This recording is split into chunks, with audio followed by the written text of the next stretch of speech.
Magandang buhay mga kailyan! Alam nyo ba na isang dambuhalang proyekto ang ipapatayo sa probinsya ng Quirino na magiging sentro ng sports at iba't ibang malalaking events sa probinsya ng Quirino na talaga namang maipagmamalaki ng mga kailyang Quirinians. Ito ay ang Quirino Province People's Sports Coliseum. Ang Quirino Province People's Sports Coliseum ay isang pangunahing multi-purpose sports arena na dinisenyo para maging puso ng athletic at community life dito sa probinsya ng Quirino. Talaga namang world class. Ito ay itatayo sa loob ng Quirino Capitol Complex.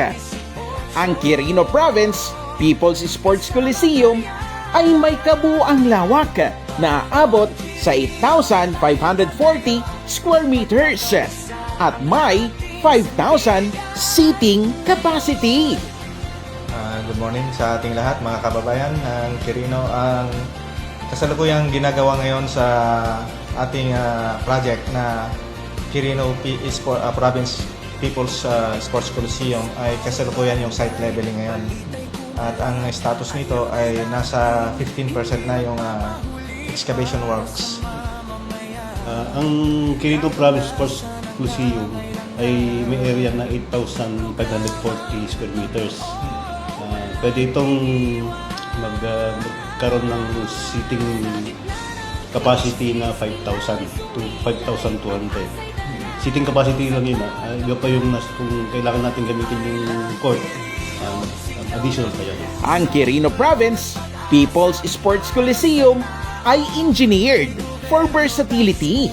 Kaya naman, pwede itong gamitin sa iba't ibang sporting activities at events gaya ng basketball, volleyball, pickleball, at mga cultural programs, trade exhibits, at mga major public gatherings.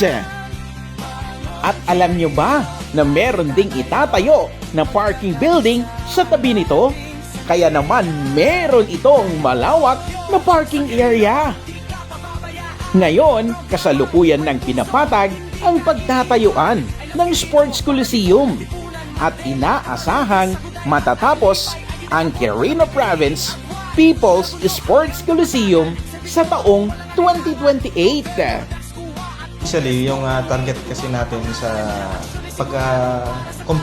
completed na yung ating project is by 2028 kasi itong project na to is may iba't ibang pondo pinanggalingan. Ang proyektong ito ay pinondohan ng provincial government ng Quirino na aabot sa 750 million pesos.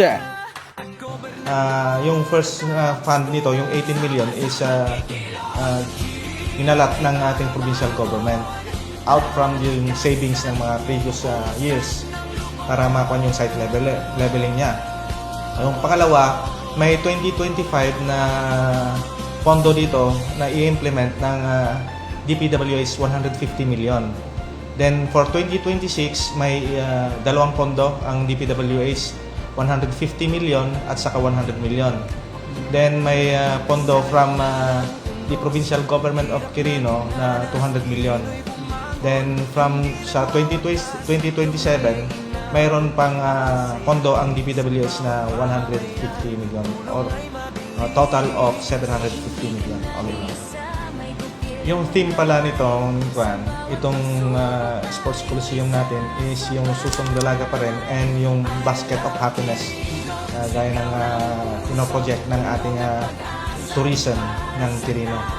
So, magiging identity talaga ng Quirino Province itong Coliseum. Isa na namang proyekto na maipagmamalaki ng buong Quirino. O paano? Hanggang dito na lang ha. Kailyan, kung nagustuhan mo naman ang video na ito, huwag mo namang kalimutang paki-like and share. Paki-follow mo na rin ang aming page. Maraming salamat sa inyong panonood. Hanggang sa muli. Bye-bye!